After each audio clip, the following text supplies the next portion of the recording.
사랑하는 성도 여러분, 평안하셨습니까? 3월 26일 목요일입니다. 함께 찬송가 290장 찬양하심으로 오늘의 말씀 시작하겠습니다.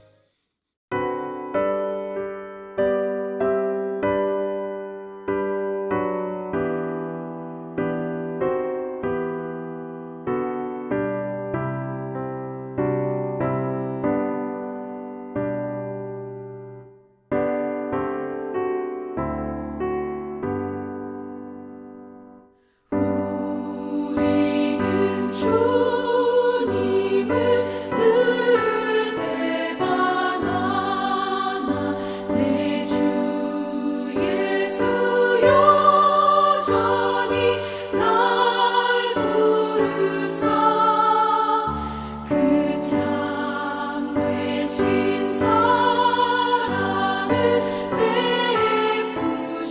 베푸시나니 내 형제여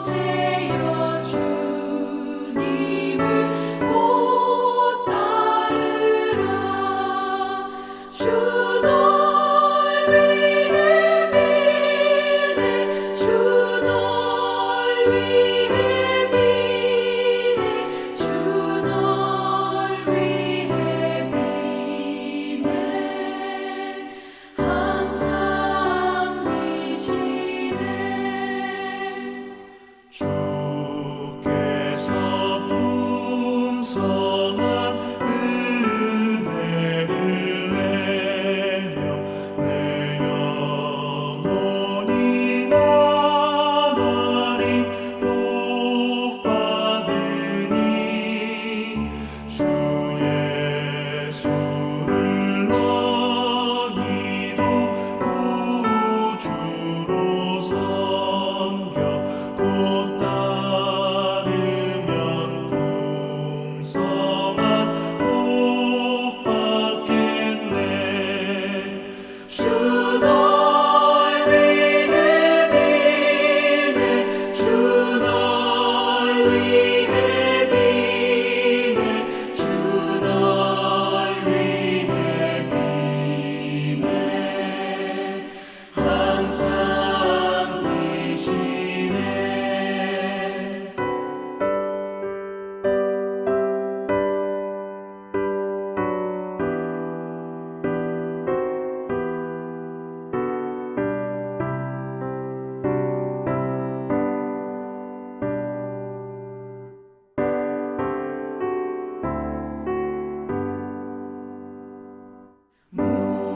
무거운 짐 지고 애타는 인생 주 예수께 돌아와 곧 쉬어라.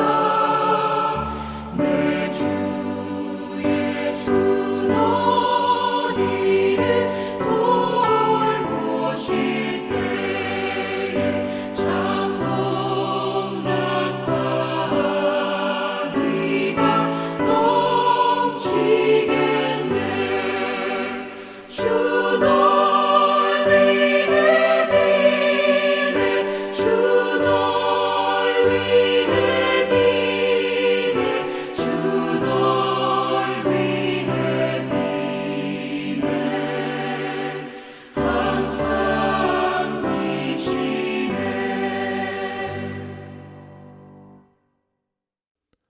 아멘. 이 시간 함께 나눌 말씀은 마태복음 26장 14절에서 25절입니다. 그때에 12 중에 하나인 가룟 유다라 하는 자가 대제사장들에게 가서 말하되 내가 예수를 너희에게 넘겨주리니 얼마를 주려느냐 하니 그들이 은 30을 달아주거늘 그가 그때부터 예수를 넘겨줄 기회를 찾더라. 무교절의 첫날에 제자들이 예수께 나와서 이르되 유월절 음식 잡수실 것을 우리가 어디서 준비하기를 원하시나이까? 이르시되 성한 아무에게 가서 이르되 선생님 말씀이 내 때가 가까이 왔으니 내 제자들과 함께 유월절을 내 집에서 지키겠다 하시더라 하라 하시니 제자들이 예수께서 시키신 대로 하여 유월절을 준비하였더라. 저물 때에 예수께서 12 제자와 함께 앉으셨더니 그들이 먹을 때에 이르시되 내가 진실로 너에게 이르노니 너희 중에 한 사람이 나를 팔리라 하시니 그들의 몹시 근심하여 각각 여짜오되 주여 나는 아니지요. 대답하여 이르시되 나와 함께 그릇에 손을 넣는 그가 나를 팔리라. 인자는 자기에 대하여 기록된 대로 가거니와 인자를 파는 그 사람에게는 화가 있으리로다. 그 사람은 차라리 태어나지 아니하였더라면 제게 좋을 뻔하였느니라. 예수를 파는 유다가 대답하여 이르되 랍비여 나는 아니지요. 대답하시되 내가 말하였도다 하시니라. 아멘. 오늘 말씀은 매우 귀한 향유 옥합을 깨뜨려 주님의 머리에 부은 여인을 귀하게 여기시고 복음이 전파되는 곳마다 그 여자가 행한 일도 말하여 그녀를 기억하라고 주님께서 칭찬해 주신 일 이후에 벌어진 일을 전해주고 있습니다. 한 여인은 자기의 소중한 미래를 준비했던 값비싼 옥합까지 모두 다 주님께 쏟아 부으면서 주님을 향한 사랑과 감사로 고백했지만 주님의 제자로서 약 3년 동안 주님과 동거동락했던 한 사람 가룟 유다는 주님을 팔아 넘기고자 그때부터 기회를 찾았다 했습니다. 성도 여러분, 어쩌면 이렇게까지 온도 차이가 벌어질 수 있을까요? 한 소외된 여인은 자기의 전부를 주님께 부으면서도 주변의 제자들에게까지 핀잔을 들어야 했습니다. 반면에 오랫동안 주님께 배우고 놀라운 기적을 경험했어도 주님을 향한 순전한 헌신은커녕 자기들의 안위만 챙기려는 제자들, 심지어 주님을 은산십으로 거래하려는 어처구니 없는 행동을 보면서 인생이 이렇게까지 무너질 수 있음을 생각하면서 우리 인생이 얼마나 나약하고 얼마나 어리석고 악한지를 깨닫게 됩니다. 성도 여러분, 우리들의 영적 현실을 보면 참으로 소망이 없습니다. 하지만 오직 그 와중에서도 우리에게 말씀하시는 주님, 우리에게 은혜 베풀어 주시는 주님만이 참된 소망이 되심을 더욱 깊이 깨닫게 됩니다. 오늘 말씀은 주님을 잡으려고 혈안이 된 대제사장들에게 뜻밖의 제안이 주어지면서 순조롭게 그들은 자기들 뜻대로 예수를 죽음으로 몰고 갈 기회가 마련되었고, 그런 제자의 배신을 아시면서도 주님은 끝까지 하나님의 뜻을 따라 순순히 유월절 어린 양으로 자신을 드리고자 하시는 모습이 극명히 대비되어 나타납니다. 이것은 사단이 매우 좋아할 만한 흐름이었습니다. 하지만 성도 여러분, 결코 모든 것들이 사단의 뜻대로 흘러가지 않습니다. 결국엔 하나님의 구속사역이 성취되었기 때문입니다.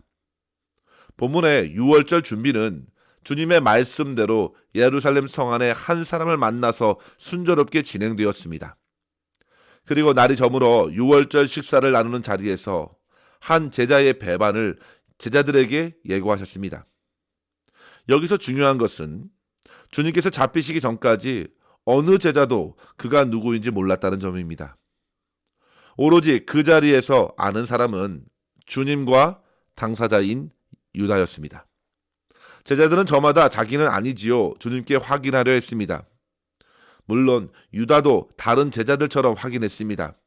그러자 주님께서는 내가 말하였다고 말하면서 다른 제자들이 눈치채지 못하게 일러주셨습니다. 성도 여러분, 당시 유다의 마음이 어떠했을까요? 그는 그날 낮에 이미 대제사장들과 예수님을 넘겨주기로 약속해 두었던 터라 분명 크게 당황했을 것입니다. 그런데 그럼에도 불구하고 그는 뻔뻔스럽게도 다른 제자들처럼 묻습니다. 저는 아니지요? 하지만 주님께서는 그의 이름을 딱 말하지 않으시고 24절에 보시면 제3자에게 하듯 말씀하셨습니다. 그에겐 화가 있을 것이다. 차라리 태어나지도 않았다라면 그에게 좋았을 것이라. 그만큼 주님께서는 그를 향해 한없는 연민과 안타까움을 갖고 계셨습니다. 성도 여러분, 본문에 나타난 주님의 마음을 한번 보십시오. 곧 배신할 유다를 향해서도 주께서 가장 힘겨운 십자가 고난을 받을 때에 도망칠 모든 제자들을 향해서도 주님은 한결같은 사랑과 은혜로 대해 주셨습니다. 이러한 말씀을 기억하면서 오늘 본문을 중심으로 두 가지의 교훈을 함께 깨닫기를 원합니다. 첫째로 성도 여러분, 수많은 영적 특권과 경험들, 고백들이 있었음에도 그 마음이 쉽사리 변하지 않을 수 있다는 사실입니다. 가론 유다는 당시 주의 부름을 받았던 사도였습니다. 그는 주님의 놀라운 기적을 직접 보았습니다. 오늘날 그 어느 훌륭한 선교자들과 비교할 수 없는 주님의 그 능력의 설교들을 수없이 많이 들었습니다. 성도 여러분, 당시의 주변 사람들이 그를 얼마나 부러워했을까요? 그의 친구들이 다름 아닌 베드로, 야고보, 요한, 빌립, 마태였습니다. 그러나 그럼에도 불구하고 그는 결정적으로 스승을 배신하고 죽음으로 내몰았던 것입니다. 수많은 하나님의 역사를 직접 보았음에도 그의 마음은 여전히 자기 욕심으로 가득했습니다. 마치 멸망하는 소돔과 고모라를 등지고 구원의 길로 다름질하면서도 결국 뒤를 쳐다보다 한순간에 소금 기둥이 되어버린 롯의 처와 같습니다. 그녀는 남편 롯을 만나서 그나마 멸망하는 도시에서 살 길을 얻었지만 도중에 죽음을 맞게 되었습니다. 그녀의 마음을 사로잡은 것은 다름 아닌 도시의 그 풍요로움이었습니다. 그 세상에서 누렸던 즐거움이 그녀의 마음을 붙들었습니다.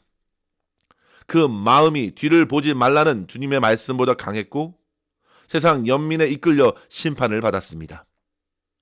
어찌 보면 유다는 능력의 선지자 엘리사의 종 게하시와도 같습니다. 그는 놀라운 선지자를 시종 들면서 도단성의 아람 군대로 포위된 위기에서도 그를 위해 기도해준 엘리사 덕분에 적들을 크게 둘러싼 하늘의 불말과 불병거를 보기도 했습니다. 그는 또한 아람의 나아만 장군이 엘리사를 통해 나병에서 치료되는 놀라운 장면을 볼 수 있는 특권도 얻었습니다. 하지만 그 또한 물질의 마음에 빼앗겨 엘리사가 거절했던 나아만의 재물을 받아내고자 거짓말을 하면서 결국 나아만에게 사라진 나병이 자기에게 옮겨지는 심판을 받았습니다. 신약에서 대만은 바울을 통하여 주님의 일에 동역하는 은혜를 누렸지만 끝내 그는 세상을 사랑하여 고난 중에 있는 바울을 떠났습니다. 매우 소중한 기회와 종교적 특권을 얻었음에도 하나같이 그 마음이 세상과 물질로 쏠려 멸망의 길을 자초한 것입니다. 가론 유다 또한 돈에 대한 애착을 끊어버리지 못했습니다. 그는 계산이 상당히 빨랐고 그래서인지 12제자 중에 돈계를 맡고 관리할 수 있었습니다. 하지만 그는 요한복음 12장 6절에 보시면 돈궤 안에 있는 돈을 종종 훔치기도 했습니다. 그리고 결국 주님을 은 30에 판 것입니다. 성도 여러분, 그것은 그의 인생의 가장 어리석은 결정이었습니다. 성도 여러분, 그가 주님을 은 30에 판 것은 주님만을 판 것이 아닙니다. 자기 인생을 죄에게 내어준 것입니다. 자기에게 주어질 영원한 생명을 고작 은 30에 팔아 내어준 것입니다. 그는 주님을 내어주었고 지옥에서 가장 끔찍한 형벌을 영원토록 받아낼 운명을 끌어안았습니다. 사랑하는 성도 여러분, 이 땅에서 훌륭한 목회자를 만나는 것, 교회를 만나는 것 중요합니다. 그런 종교적 환경과 기회를 얻는 것은 참으로 귀한 것입니다. 하지만 그것이 저절로 여러분의 마음과 인생을 바꿔줄 것이라는 착각에서 벗어날 수 있기를 바랍니다. 언제든 물질과 세상을 향한 정욕으로 주님을 등질 수도 있음을 기억하고 주님, 제 마음을 주님의 손에 맡깁니다. 다윗이 고백한 대로 하십시오. 시편 139편 23절과 24절에 하나님이여 나를 살피사 내 마음을 아시며 나를 시험하사 내 뜻을 아옵소서. 내게 무슨 악한 행위가 있나 보시고 나를 영원한 길로 인도하소서. 주의 성령께 날마다 자기 자신을 맡기고 오직 주님의 은혜가 아니면 살 수 없음을 고백하면서 주님 안에 풍성히 거하는 삶 오늘도 살아낼 수 있기를 주의 이름으로 간절히 축원합니다. 둘째로 성도 여러분, 마음을 다해 진심으로 회개하지 않는 영혼들은 결국 더 큰 절망에 놓인다는 사실을 깨달아야 합니다. 24절의 말씀을 우리 주님께서 하신 것을 주목하십시오. 인자를 파는 그 사람에게는 화가 있으리로다. 그 사람은 차라리 태어나지 아니하였더라면 제게 좋을 뻔하였느니라. 인자가 이 땅에 오셨습니다. 그런데 인자를 받아들이지 않습니다. 아니 인자보다 다른 것들에 여전히 마음에 온통 빼앗겨 버렸습니다. 그것이 바로 우상입니다. 마태복음 6장 24절에 보면 너희가 하나님과 재물을 겸하여 섬기지 못하느니라 하셨습니다. 요셉의 형제들은 돈 때문에 요셉을 팔았지요. 삼손도 돈 때문에 블레셋 사람들에게 배신당했습니다. 게하시도 돈 때문에 거짓말하였고 아간도 돈 때문에 민족의 실패를 일으켰습니다. 아나니아와 삽비라도 돈을 숨기고 위선적으로 거짓 신앙을 내세우다 성령께 죽임을 당했습니다. 그렇게 가룟 유다가 돈에 눈이 어두워서 주님을 팔았습니다. 성도 여러분, 주님께서 그토록 돈을 경계하신 것은 다 이유가 있습니다. 오늘날도 가장 큰 우상이 돈입니다. 물론 돈 자체가 문제는 아닙니다. 돈에게 마음이 빼앗겨서 문제입니다. 물질을 탐하다 가정을 깨뜨리고 나라를 팔아버리는 일들도 있었습니다. 탐심이 과연 우상 숭배였습니다. 디모데전서 6장 10절에 바울은 돈을 사랑함이 일만하게 뿌리라고 했습니다. 오늘날 대부분 사람들이 돈에 눈이 멀어 있습니다. 금으로 보기 좋게 우상을 만든 것은 예나 지금이나 변함이 없습니다. 온통 사람들이 돈에 묶여서 돈 때문에 이사하고 돈 때문에 교회도 바꿉니다. 그리스도의 한 제자도 그렇게 돈으로 무너졌습니다. 분명 주님께서는 같은 마음으로 같은 어조로 말씀하실 것입니다. 성도 여러분, 차라리 태어나지 아니했다라면 제게 좋을 뻔하였느니라. 이 말이 오직 유다에게만 해당될까요? 지금도 끝까지 회개하지 않는 이들을 향해서 곧 지옥을 영원한 주소로 삼을 수도 있는 영혼들을 향하여 주신 말씀입니다. 이 말씀을 진지하게 우리는 회개함으로 받아야 합니다. 주여 용서하옵소서. 그리스도의 십자가 앞에 자기 영혼을 찢고 참된 회개로 주님 앞에 설 수 있어야 합니다. 회개하지 않으면 다 그와 같이 됩니다. 마틴 루터가 진정한 회개의 완성은 물질적인 삶의 변화가 동반되어야 한다고 강조하면서 이렇게 말했지요. 지갑이 회개하지 않고는 진정한 회개가 아니다. 모든 것들은 주님께서 주셨으니 주님께 다 드려도 됩니다. 주가 쓰시겠다 하라 그 말씀을 따라서 유월절이 잘 준비될 수 있었습니다. 주님의 권세 아래에 모든 물질을 내려놓으십시오. 루터 이후에 2세기가 지난 후 영국의 요한 웨슬레도 이를 강조했습니다. 사람만 거듭나는 것이 아니라 지갑도 거듭나야 합니다. 그 또한 참된 회개가 물질에서 일어나 그리스도의 사랑과 은혜를 나누고 베푸는 청지기적 삶으로 나타나야 함을 강조한 것입니다. 성도 여러분, 진정한 회개는 내가 그동안 붙들었던 것을 내려놓음으로 가능합니다. 우리가 은혜로 산다 할 때 그것은 더 이상 내가 나의 주인이 아닌 은혜 주시는 주님께서 주인이심을 인정하고 주님께 나의 삶을 온전히 맡기는 삶을 사는 것입니다. 따라서 더 이상 물질이 나를 지배할 수 없도록 하십시오. 헌금은 물질이 나를 붙들기 전에 내가 먼저 주를 사랑하고 주를 인정하는 믿음으로써 물질을 정복하고 다스린다는 뜻으로 드리는 것입니다. 말씀을 마칩니다. 성도 여러분, 우리 주님께서는 우리가 아직 죄인 되었을 때에 이미 자기를 전부 내어주셨습니다. 이것이 복음입니다. 그렇게 원수를 위해 죽으신 주님께서 모든 구속을 이루시고 친히 영생의 길이 되어주셨습니다. 이 사실을 나의 소망으로 믿는 자가 참된 회복을 얻습니다. 사랑하는 성도 여러분, 우리는 더 이상 주 앞에 다가가 주님 저는 아니지요 확인하려 하지 말고 정직히 고백해야 합니다. 주님께서 짊어지신 십자가가 바로 나의 죄를 짊어지신 그 십자가입니다. 주님, 제가 죄인입니다. 제가 아간입니다. 제가 유다입니다. 용서해 주십시오. 나를 위해 죽으신 주님 앞에 나의 작은 의를 애써 찾아내어 부끄럽게 내세울 것이 아닌 이제는 오직 나의 모든 악함과 약함과 추함을 씻어내고자 흘려주신 보혈의 은혜를 기억하고 그 주님만을 사랑하며 의지하기를 원합니다. 나를 새롭게 하여 주시옵소서.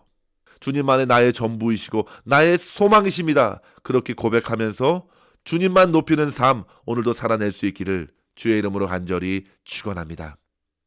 기도하겠습니다. 하나님 아버지 감사합니다. 오늘도 주의 말씀으로 우리의 영혼을 비춰주셔서 회개하는 마음으로 십자가를 의지하게 하시니 감사합니다. 아버지 하나님, 우리의 소망 되신 주님을 날마다 찬양하는 삶 살게 하여 주시옵소서. 오직 주님의 다음없는 은혜와 사랑이 아니면 하루 한시도 저희들 제대로 살아갈 수 없는 죄인임을 고백하오니 십자가의 능력으로 나는 죽고 주님만이 사시는 삶 살 수 있도록 인도하여 주시옵소서. 온갖 탐심과 물질을 사랑하는 마음을 경계하게 하여 주시고 주님의 주되심을 인정하면서 모든 것을 주님의 것으로 선용하면서 주님의 영광을 올려드리는 삶으로 승리케 하여 주시옵소서. 우리의 모든 삶을 온전히 주님의 손에 의탁하옵고 감사드리며 예수님의 이름으로 기도하옵나이다. 아멘. 사랑하는 성도 여러분, 오늘도 주님과 함께 승리하시기를 바랍니다. 감사합니다.